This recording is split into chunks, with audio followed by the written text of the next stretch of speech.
Sugar patients chapati రోటీ కాకుండా సంతృప్తిగా rice కూడా తినవచ్చు. Doctor rice, sugar free rice, doctor rice, diabetic rice, sugar పెన్సని బియ్యం, డాక్టర్ రైస్. పరిటాల శ్రీరామ్ ఉన్నారు ప్రస్తుతం మనతో మాట్లాడదాం. మహానాడుకు సంబంధించిన విషయంలో మాట్లాడదాం. సార్, మొదటి రోజు ఊహించిన విధంగా స్పందన నిన్న 20,000 అనుకుంటే 50,000 మంది ప్రతినిధులు రావడం, ఈ రోజు కూడా 50 అనుకుంటే 70,000 మంది రావడం, ఏంటి సార్ ఈ స్పందన? ఈరోజు గత సంవత్సరం నుంచి మనం చూసుకున్నాం ఏంటంటే ప్రజల తరపున అంటే ఈ రాష్ట్రంలో ప్రతి గంట ప్రతి నిమిషం కూడా ఏమైపోతుందో, ఎవరొచ్చి మా ప్రశాంతమైన జీవితాన్ని చెడపెడతారో అనే ఆలోచనతో భయంతో బతికిన పరిస్థితి చాలామంది రాష్ట్రంలో మనం ప్రజల పరిస్థితిని మనం చూసాం. ఆ పరిస్థితి గత సంవత్సరం నుంచి మనం చూస్తున్నాం. గత సంవత్సరం నుంచి ఒక అభివృద్ధి పదంలో కావచ్చు, లేకుంటే ఇక్కడ ఉన్న శాంతి పద్ధతులను కాపాడడంలో కావచ్చు, ఆంధ్ర రాష్ట్రంలో చంద్రబాబు నాయుడు గారు తెలుగుదేశం పార్టీ ఒక ముఖ్య పాత్ర పోషించుకుంటూ ముందుకు వచ్చింది. ఎందుకంటే ఎక్కడ డీవియేషన్ వచ్చినా డివేట్ కానికోకుండా వాళ్ళు నిలబెట్టుకుంటూ ఆయన బాధ్యతగా ఆయన ముందుకు తీసుకురావడం జరిగింది. ఆ పరిస్థితి చూసిన తర్వాత ప్రజల్లో కూడా ఇప్పుడు మేము కార్యకర్తలుగా తెలుగుదేశం కండువాలు వేసుకొని జెండాలు పట్టుకొని మేము గ్రామాల్లోకి వెళ్ళినప్పుడు మాకంత పాజిటివ్ రెస్పాన్స్ అనేది మాకు కూడా బ్రహ్మాండంగా వస్తుంది. సో ఆ ఉత్సాహం అనేది మాలో ఎక్కువగా ఉంది. ఈరోజు ప్రజల్లోకి వెళ్ళగలుగుతున్నాం, ప్రజలతో మాట్లాడగలుగుతున్నాం, ప్రజల సమస్యలు తెలుసుకోగలుగుతున్నాం. ముఖ్యంగా ప్రజలు మా మీద నమ్మకం చూపెడుతున్నారు. ఇటువంటి పరిస్థితుల్లో మాకు వాస్తవంగా చెప్పాలంటే ప్రజలందరికీ మా కార్యకర్తలందరికీ ఒక రెట్టింపు ఉత్సాహంతో ఈరోజు వాళ్ళందరికీ ఉత్సాహం రావడం జరిగింది. అదే ఉత్సాహంతో ఈరోజు మహానాడుకు కూడా అందరూ తరలి వస్తున్నారు. రేపు బహిరంగ సభ జరగబోతుంది. మహానాడు చరిత్రలో రేపు అతిపెద్ద భారీ మహాసభ అంటున్నారు. ఎంతమంది వచ్చే అవకాశం ఉంది? మొత్తం అన్ని జిల్లాల నుంచి అంటే ప్రతి నియోజకవర్గం ప్రతి ఊరు నుంచి కూడా ప్రజలందరూ బయలుదేరుతున్నారు. ఇప్పుడు ఈ 2 రోజులు ప్రతినిధుల సభ, రేపంతా కార్యకర్తలు ప్లస్ ప్రజలతో మమేకమైన సభ.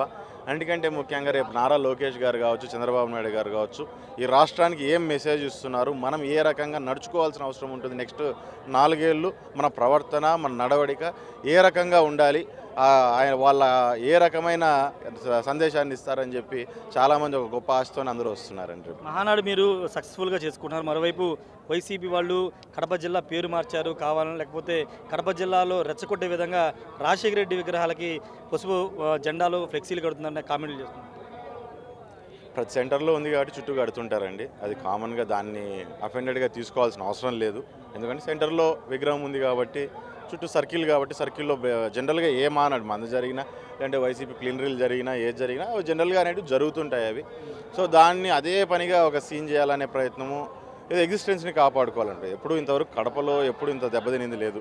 కాంగ్రెస్ పార్టీ ఉన్నప్పటి నుంచి ఇప్పుడు వైఎస్ఆర్ పార్టీ వచ్చినప్పటి నుంచి కూడా ఎప్పుడు ఇంత దెబ్బతినింది లేదు. మొదటిసారి దెబ్బతినింది మాజీ సీఎం సొంత జిల్లా. ఇక్కడ ఏదో కడప అంటేనే తనకు సొంతం, అదే సొంత ఇల్లు టైప్లో ఫీల్ అయ్యే దగ్గర ప్రజలందరూ వ్యతిరేకంగా ఓటేయడం, ఇక్కడ తెలుగుదేశం ఎమ్మెల్యేలు గెలవడం అనేది జీర్ణించుకోలేక ఇటువంటి రకరకాల స్టంట్స్ ప్లే చేయొచ్చు. కానీ ఈరోజు ఒకటి విషయాన్ని గుర్తుపెట్టుకోవాలి, ఇక్కడ ఇబ్బంది పెట్టాలనో ఇక్కడ ఏదో మేము ప్రూవ్ చేసుకోవాలని మేము రాలేదు.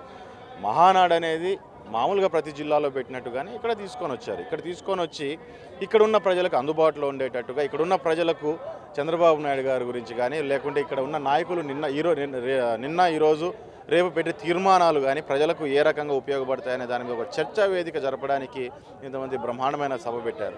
దీని నుంచి పాజిటివ్ తీసుకోవాలా. మాస్కులు పెట్టుకొని కరోనా అనడము, లేకుంటే మధ్యలో రాజశేఖర రెడ్డి గారిని తీసుకొని వచ్చేది రాంగ్ సెంటిమెంట్ని ప్రజల్లోకి తీసుకెళ్ళడం అనేది సరైన పద్ధతి కాదు.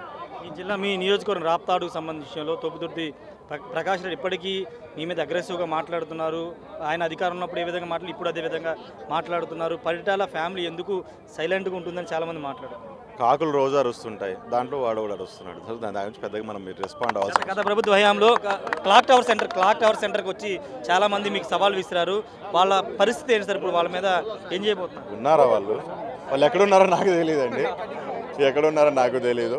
ఎవడు పాపం నడిపోతాడు. దాని గురించి మనం పెద్దగా మనం మాట్లాడాల్సి టైం పెట్టాల్సినంత మీది టైం వేస్ట్ బేసిక్గా దాని గురించి మాట్లాడడం. పరిటాల ఫ్యామిలీ చూస్తూ ఊరుకోదని ఒక కామెంట్ కూడా చూద్దామండి, అది మళ్ళీ మాట్లాడు. మొత్తంగా మహానాడు ప్రజలందరి కార్యక్రమం కాబట్టి ప్రజలు స్వచ్ఛందంగా తరలి వస్తారని చెప్తున్నారు. రేపు బహిరంగ సభ కూడా భారీగా కార్యకర్తలు ప్రజలు తరలి వస్తారు.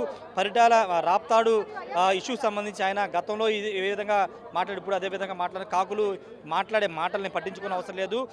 అనంతపురం క్లాక్ టవర్ సెంటర్లో మాట్లాడి గతంలో సవాలు చేసిన వాళ్ళు ఇప్పుడు ఎక్కడున్నారో ఎవరికీ తెలియదంటూ పరిటాల శ్రీరామ్ కామెంట్ చేస్తున్నారు. పరిటాల కుటుంబం ఏదైనా చూస్తూ ఊరుకోదని కూడా పరిటాల శ్రీరామ్ అయితే వ్యాఖ్యలు చేస్తున్నారు. Camera person ప్రసాద్తో Rayesh RTV Mahanadu నుండి. ఇండియా పాకిస్తాన్ ఉద్రిక్తతలపై లేటెస్ట్ అప్డేట్స్ కోసం డౌన్లోడ్ చేసుకోండి RTV లైవ్ యాప్.